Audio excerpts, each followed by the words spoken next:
So we will begin plays of the week with Dairy Area, and the Trojans were dominant defensively in their win against Indiana. But the offense provided some big plays too, including a bomb from Anthony Sacco to Damari Robinson that set up DA for its third score of the opening half, as called by John Flickinger and Bob Lisinski.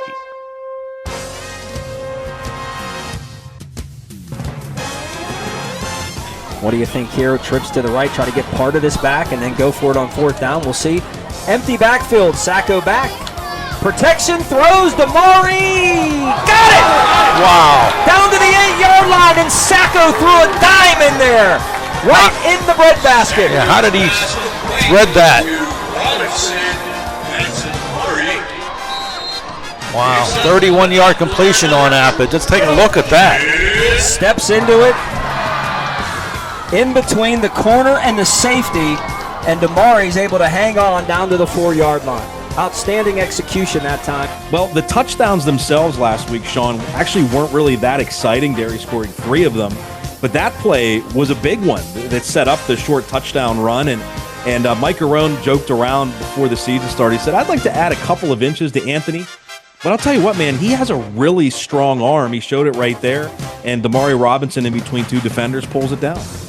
Yeah, really nice play. And again, they had like 3 touchdowns that spanned maybe 4 yards. So we had to go a little off the board there, but that's certainly very deserving of plays of the week. Well, here's a play of the week that was a touchdown for Greensburg-Salem. And although the ending was not what the Golden Lions hoped for, it was an impressive start to the game at Offutt as Peyton Chismar delivered a clutch play on fourth down to put his team in the lead against Ambridge, with myself and John Bainbridge providing the commentary. The ball's at the 24-yard line. Peyton Chismar steps up. We've already seen him use his legs. Throws this downfield, and it is caught into the end zone by Dan. What a play by Cooper Dan, and Peyton Chismar not crossing the line of scrimmage for a 24-yard touchdown. That was a great decision by Chismar there. It looked like he was going to tuck it and try to get the first down himself, but the corner from Ambridge came up, tried to make the tackle on Chismar. Really a nice touch on the pass. To all the Golden Lions fans that were watching, they probably thought, man, Greensburg-Salem's going to roll. They're going to stay undefeated. I mean, you go down opening drive, touchdown, and everyone's going crazy, and then it just didn't happen. The penalties certainly added up against the Golden Lions, and they end up losing their first game of the season, but a great start for Greensburg-Salem. Unfortunately, they couldn't do much with it. Yeah, and also there was a big man interception that was going to probably be on plays of the week, negated by penalty. So Isaiah Stillwagon had a pick. He's like 330 pounds. Awesome play. I said, that's going to be plays of the week. And then, of course, you jinxed it. Out. It's your fault. Yeah. I mean, I thought about using it, but that play by, Chismar was really good as well. So that one did count. Decided to go the safe route there. We've already done one with the Tasso Whipple hurdle. So That's we've true. already reached our quota with penalties making plays of the week. We continue plays of the week with Franklin Regional, and while the Panthers relied heavily on the running of Kyle DuPill in the win against Gateway, the passing attack also came up big. Chase Lemke and Elijah Bennett hooking up for a fourth quarter touchdown to extend their lead, with Jonathan Whaley painting the picture. Nice snap, but a good job to hold it late. Throwing it down the middle. The ball's up in the air. Ball is caught. He's going to take it to the 20, to the 10.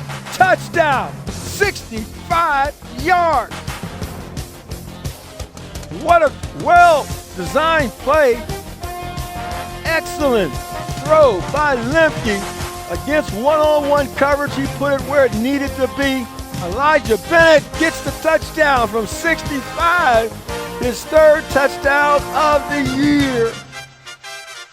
Well, we talked earlier about the great success on the ground that Kyle DuPill had, but again, early on in the game, it was the passing game that was really getting first downs for the Panthers and touchdowns. And Chase Lemke able to hit Elijah Bennett with a massive play there, and turned out that Franklin Regional needed every touchdown it got to beat Gateway. A good thing they got some of those insurance points because, as you mentioned, they certainly needed all. We continue plays the week with Norwin, and although he left with injury, Knights quarterback Tristan Tavares was on his way to a monster game at North Allegheny, primarily by using his legs. His wild 80-yard scamper put Norwin on the board, but Dave Franzak and Brian Brozeski detailing the touchdown. Barris is going to keep it himself on the design keep. Gets a block to the 25, gets to the 30, 35, 40. Got a grass in front of him. 40, breaks out of a tackle. 25, 20, 15, 10, 5. Touchdown, Tristan Tavares. Yeah, and honestly, it sounds like the coaches saw the exact same thing, because right there, what they did is rather than throwing it, they just allowed him to be an extra blocker, and they took advantage of the Twins to the boundary or to the field side, put an extra blocker there, and Tristan did a great job of just adjusting his blocking.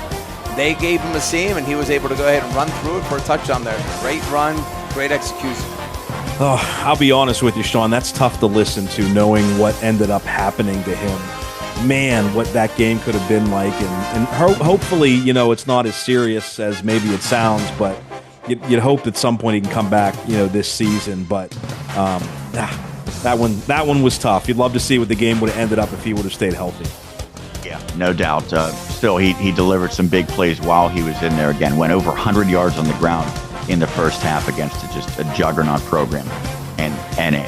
Let's wrap up plays of the week on the college side with Seton Hill, and for the second week in a row, it was the Griffins who scored the winning points in the waning moments, this time at home against Westchester when Kyron Craigett found pay dirt with just over a minute left, with myself and Roger Downs highlighting the play. And they have 2 timeouts remaining. Westchester has 3, by the way. That's worth noting. Craigett. And he is in! A 12-yard touchdown, and the Griffins have the lead. Got a lineman down for Seton Hill. That's Newell.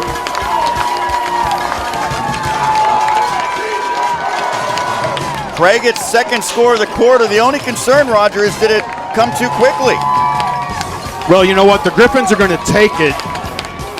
And now they're going to have to rely on this defensive unit that has responded time and time and time again. The comeback kids strike again. Kyron Craigett, he's becoming, I think, one of the best running backs, not only in the conference, but Division II. I think he's among the leaders nationally in rushing yards. And, man, the kid just, I don't think he's ever fully healthy, but he rarely comes off the field, doesn't miss games, doesn't miss many plays. And, he's just an absolute workhorse for Seton Hill. I don't know where they'd be without him. Had a great run there. Obviously, the guys up front did a great job on that play, too, because he was untouched going into the end zone. So the Seton Hill running game doing big things to get them to that win. Yeah, and for those who might remember that last name, he had, of course, his brother played at Southmoreland. It was great at Southmoreland and Greensburg Central Catholic prior to that. So, there's a lot of connections between the Craigetts and Westmoreland County. So glad to see him doing some big things at Seton Hill. That'll do it for Plays of the Week.